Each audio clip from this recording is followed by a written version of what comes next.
किसी को शौक नहीं है कि पढ़ लिख के और कीचड़ में और पाकी में बिना मतलब का घूमे, क्योंकि ये खेत नहीं है मेरा कि मैं आया हूँ अपना धान का फसल देखने के लिए।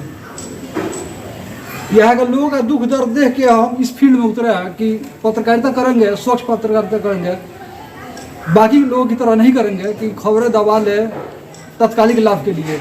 1500 रुपये से कुछ नहीं होने वाला आज को महंगाई के दौर पर। मेरा उतरने का यही मकसद था कि लोगों का दुख दर्द दूर करा। और फिलहाल मैं किसी राजनीतिक पार्टी से नहीं जुड़ा हूँ। सबसे बड़ी बात है, किसी राजनीतिक पार्टी से नहीं जुड़ा हूँ कि मुझको अपना चेहरा चमकाना है और हमको टिकट मिल जाएगा भविष्य में। समस्या ये है कि हम लोग अपना वोट जो देते हैं उसके बदले में जो बुनियादी सुविधा है, जिसका मैं कई बार जिक्र किया हूँ, वो नहीं मिल पाता है। मुझको कोई राजनीतिक पार्टी में नहीं जाना है और ना ही कोई राजनीति में मुझे आना है, और ना ही मुझे शौक है, और ना ही मेरा जन्म हुआ है कि मैं कीचड़ पाकी शुरू से ही देखा हूँ। मुझे यही कहना है जनप्रतिनिधियों से कि अगर ये रास्ता सांसद फंड के द्वारा हो या नगर परिषद से हो या आपको विधायक फंड से हो, किसी तरह तो दूर होना चाहिए। और सबसे बड़ी बात क्या है कि जब डेंगू फैलता है, बीमारियाँ मलेरिया आदि फैलता है ना, तो उससे सभी कोई प्रभावित होता है। मेरा यही कहने का मकसद है। जब बीमारी होंगे तो यहाँ के लोग प्रभावित होंगे, उसके बाद ये संक्रमण शहर में फैलेगा, उसके बाद किसके ऊपर से क्लास लेगी वो खुद जानता है। परिषद से और वार्ड से यही कहना है कि खुले में मांस मछली बिक रहा है तो उससे बीमारी होने का खतरा है। चलिए ठीक है, मान लेते हैं। और यहाँ पर कचरा फेंका जा रहा है, यहाँ जो आसपास में घर है, तो वहाँ से बीमारी नहीं होगा। कोई कर्मचारी इधर कचरा उठाने वाला नहीं आता है, ना नाली सफाई करने वाला। आप लोग वोट दिए थे वार्ड में, बिना वोट दिए हुए जीत गया। उसको वोट नहीं दिए थे हम। विधायिका का वोट देते हैं आप लोग? विधायक देते हैं नहीं, विधायक को वोट देते हैं हम लोग, लोकसभा का वोट देते हैं, सबको देते हैं। विधायक को दया करके वोट दिए। बताइए कि जो 5-5 साल पे 3 बार वोट हम लोग का आता है लोकसभा का पर, तो उसके लिए क्या होता है कि बुनियादी सुविधा दिया जाता है कि आप मत दे रहे हैं तो आपको अच्छा रास्ता मिलेगा, स्वास्थ्य सुविधा मिलेगा और शिक्षा मिलेगा। तो स्वास्थ्य सुविधा क्या है कि अभी कल से डेंगू यहाँ पर शुरू हो जाए तो ये जो बस्ती वाले लोग हैं ये लोग परेशान हो जाएंगे, ठीक है, जान पे बनाएगी। तो हर चीज़ को हल्के में नहीं लेना चाहिए। अगर कोई यहाँ पर बीमारी फैल रहा है गंदगी के लिए, बदबू के लिए, तो जिम्मेवार नगर परिषद होगा, स्थानीय वार्ड होंगे। जैसा कि लोग बता रहे हैं कि सफाई नहीं होता है, तो फिर आपको दिक्कत हो जाएगी भविष्य में। इसलिए आप वार्ड पार्षद जब से जीते हुए हैं इस शिवगंज मोहल्ला गंदी बस्ती में कभी नहीं आए हैं देखने के लिए कि इधर सफाई होती है या साफ करने वाले इधर आते हैं कि नहीं। आप लोग वोट नहीं देते होंगे इसीलिए।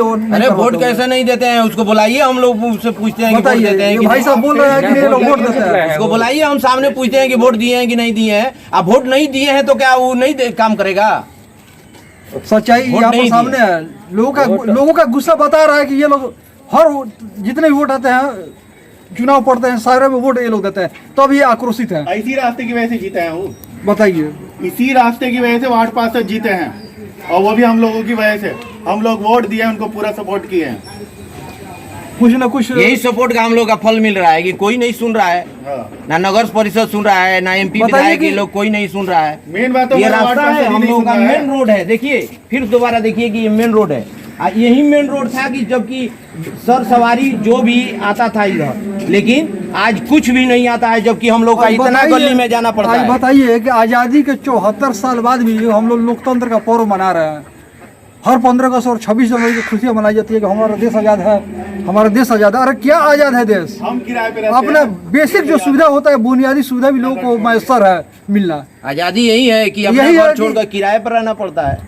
खाने के लिए नहीं, पानी भर जाता है, कोई खाना नहीं जाता, खाना नहीं जाता है। बताइए, इतनी सारी समस्या है। वो विकलांग आदमी है जो हमारे एक पड़ोसी है, आता है तो यहीं पर गिर जाता है। बताइए उसको कहाँ कोई उठाता रहेगा? इधर इन लोगों की बातें कड़वी लग रही है। इन लोग का आक्रोश बोल रहा है कि इन लोगों के साथ भेदभाव हो रहा है, और इसको दूर कौन करेगा? जिसको जो सत्ता में है, जिनको पावर है, वही ना भेदभाव दूर करेंगे। आए यहाँ पर इस बस्ती का मुआयना करें और देखें कि ये जो मुख्य सड़क था, क्यों यहाँ पर जल जमाव लगा हुआ है। जल जमाव लगा हुआ है। ये तो मेरा काम नहीं है, मैंने तो आपको न्यूज दे दिया, लेकिन काम तो आपको करना है। तो कम से कम न्यूज देखते ही आप लोग आ जाइए, और ये जो विक्षुब्ध लोग हैं, परेशान है, आक्रोश में है, इन लोगों को शांत कीजिए। ये भी अपने भाई है, इसका जमीन है, ये किसी के घर के तरफ से जाते हैं हम लोग। वो कभी अपना घर भी बंद कर देता है। कहता है कि सभापति के फंड में है, कोई कहता है एमपी के फंड में है। किसके फंड में है वो बनवा? अरे तो जिसके फंड में है वो बनवाए ना, जिसके फंड में है वो बनवा दे। हम लोगों का करें? कोई उसमें लड़ाई थोड़े है।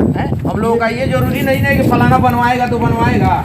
हम ये लोग घर का वाले को देख लीजिए, यहाँ कोने पे जो घर है वो लोग भी कहते इतना हैं कष्ट परेशान नहीं हो आता गए। है। जब बारिश होता है तो घुटने भर पानी लग जाती है इसमें और पानी हेल हेल के आता है। लोग कहते हैं स्वच्छ भारत, स्वच्छ भारत है। देखिए स्वच्छ भारत नहीं है ये।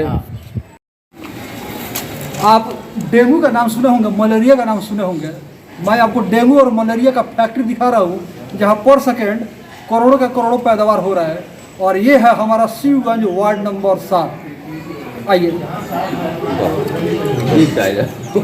देखिए, दिखाइए यहाँ पे, दिखाइए। ये है डेंगू का पैदावार हो रहा है जो पर सेकेंड लाखों की संख्या में पैदावार हो रहा है सिर्फ इस गड्ढे में। अभी शहर में तो कितने गड्ढे हैं देखिए, ये कितने हमारे जनप्रतिनिधि सक्रिय हैं, जागरूक हैं। आज बिहार परेशान है डेंगू से। और देखिए डेंगू का यहाँ पर जो मच्छर होता है, देखिए कैसा पैदावार हो रहा है, पानी से कैसे निकल रहा है।